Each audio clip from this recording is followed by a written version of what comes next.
Hello అండి, welcome to my channel. ఈరోజు నేను హాఫ్ కేజీ చికెన్తో చికెన్ బిర్యానీ ఎలా తయారు చేయాలో చూపించాను. ముందుగా నేను హాఫ్ కేజీ చికెన్ నీట్గా వాష్ చేసుకొని పుదీనా కొత్తిమీర సన్నగా తరిగి పెట్టుకున్నాను. గరం మసాలాలు అన్నీ రెడీగా పెట్టుకున్నానండి. లెమన్ అలాగే చిల్లీస్ నేను 3 చిల్లీస్ పేస్ట్ చేసి పెట్టుకున్నాను. ముందుగా చికెన్లోకి మనం చిల్లీస్ పేస్ట్ చేసుకొని ఈ గరం మసాలాలన్నీ వేసేసుకోవాలండి. వేసేసుకొని మనం మొత్తం చికెన్కి మసాలా పట్టేలాగా కలుపుకోవాలి.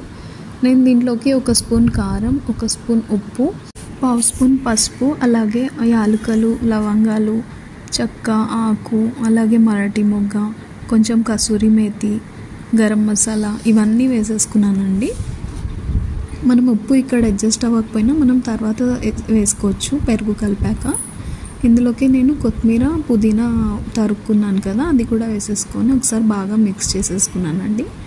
చికెన్కి మసాలా అంతా పట్టేలాగా మనం మినిమం ఒక 5 మినిట్స్ బాగా మంచిగా కలుపుకోవాలండి. ఇదంతా కలిపేసుకొని మనం దీన్ని ఒక 2 to 3 అవర్స్ పక్కన పెట్టుకుంటే మనకి చికెన్ బిర్యానీ చాలా యమ్మీగా వస్తుందండి. ఇంతలోపు నేను ఆనియన్స్ అవి రెడీ పెట్టుకున్నాను. అలాగే ఇది యాలకుల పొడి, కొత్తిమీర, పుదీనా, అలాగే కర్డ్, కుంకుమ పువ్వు నేను వాటర్లో వేసి వేడి చేసి పెట్టుకున్నానండి. ఇదేమో లెమన్ జ్యూస్. ఇవన్నీ మనము బిర్యానీ వేసుకున్నప్పుడు ఇవన్నీ యూజ్ అవుతాయి. నేను ముందుగానే రెడీగా పెట్టుకున్నాను. ఇంతలోపు నేను బాస్మతి రైస్ 5 గ్లాసెస్ టీ గ్లాస్తో తీసుకున్నానండి. తీసేసుకొని ఇది కూడా వాష్ చేసి నేను ఒక 45 మినిట్స్ 1 అవర్ వరకు నానపెట్టుకున్నాను. నానపెట్టుకున్న తర్వాత మనము పొయ్యి మీద వాటర్ పెట్టేసుకొని దాంట్లో కల్లుప్పు వేసుకోండి. 1 స్పూన్ 1.5 స్పూన్ సరిపోతుంది. తర్వాత మనకు చికెన్ కూడా 2-3 అవర్స్ అయిపోయిందండి.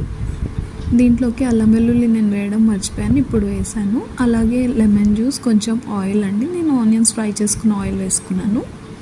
అలాగే దీంట్లోకి నేను తీసి పెట్టుకున్న కర్డ్ మొత్తం వేసేసుకున్నాను. ఈ కర్డ్ నేను చిన్న పెరుగు ప్యాకెట్స్ ఉంటాయి కదా, అవి 2 వేసుకున్నానండి.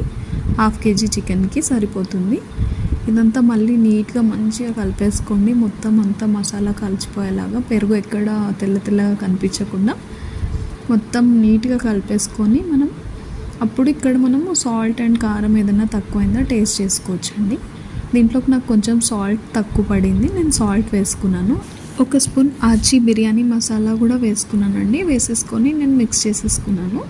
మిక్స్ చేసి నేను దేంట్లో అయితే కుక్ చేస్తానో దాంట్లోకి షిఫ్ట్ చేసేసుకున్నాను, బిర్యానీ గిన్నెలోకి.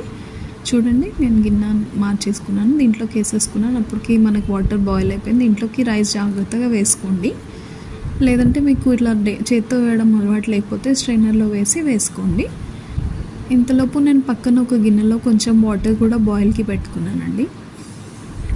రైస్లో మీరు 1 స్పూన్ ఆయిల్ వేసుకోండి, ఎందుకంటే మనకి రైస్ అతుక్కోకుండా పొడి పొడిగా వస్తుంది. ఇది ఉడికే లోపల పక్కన నేను ఒక చిన్న గిన్నెలో వాటర్ వేడి చేసుకున్నానండి. దీంట్లోకి వేడి వాటర్ వేసుకోండి. 1 గ్లాస్ నుంచి 1.5 గ్లాస్ వరకు టీ గ్లాస్తో వేసుకొని మంచిగా మిక్స్ చేసేసుకోండి. ఇప్పుడు మనకి రైస్ అనేది మనం ఫుల్ ఫ్లేమ్లో పెట్టుకోవాలండి. ఈ చికెన్ నేను కింద ఒక కడాయి పెట్టాను అడగంటకుండా. మనకి చూడండి, రైస్ 40% ఉడికింది. నేను వేసేసాను ఒక లేయర్. వేసాక మనము ఇది మంచిగా స్ప్రెడ్ చేసుకొని మనం ముందుగానే తరిగి పెట్టుకున్న పుదీనా, కొత్తిమీర చల్లుకోవాలండి పైన. అలాగే మనము గీ వేసుకోవాలి. గీతో పాటు మనము ఆల్రెడీ నానబెట్టుకొని బాయిల్ చేసుకున్నాం కదా కుంకుమ పువ్వు వాటర్, అది కూడా వేసుకొని అలాగే ఫ్రైడ్ ఆనియన్స్ కూడా వేసుకోండి. ఇలా లేయర్స్ కింద రైస్ వేసుకొని మనం సేమ్ ప్రొసీజర్ ఫాలో అవ్వాలండి. మనం ఆల్రెడీ కట్ చేసుకున్న కొత్తిమీర, పుదీనా, ఆనియన్స్, లెమన్ వాటర్, అలాగే గీ, కలర్ అన్నీ మిక్స్ చేసుకొని అన్ని లేయర్స్కి కొంచెం కొంచెం వేసుకుంటూ ఒక 3 లేయర్స్గా వేసానండి నేను. ఇదంతా చూడండి, చూడడానికి ఎంత కలర్ఫుల్గా ఉంది కదా.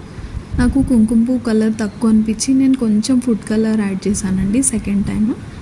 ఇప్పుడు ఇది లాస్ట్ లేయర్ వేస్తున్నాను. వేసాక దీని మీద కూడా సేమ్ ప్రొసీజర్, నేను కొత్తిమీర, పుదీనా చల్లేసాను. మనము ఇదంతా ప్రొసీజర్ ఒక 20 మినిట్స్లో అయిపోతుందండి. ఫస్ట్ 5 మినిట్స్ మనం హై ఫ్లేమ్లో పెట్టుకోవాలి స్టవ్. తర్వాత మిగతా 15 మినిట్స్ మనం లో ఫ్లేమ్లో మొత్తం ఉడికించుకోవాలండి. ఈ గిన్నెలోంచి మనకి బయటికి గాలి వెళ్ళకుండా మూత మంచిగా కవర్ చేసుకొని కుక్ చేసుకోండి. చూడండి, 15 మినిట్స్ తర్వాత బిర్యానీ ఎంత పొడి పొడిగా బాగా వచ్చిందో. ఈ వీడియో మీకు నచ్చితే తప్పకుండా మా ఛానల్ని సబ్స్క్రైబ్ చేసుకోండి.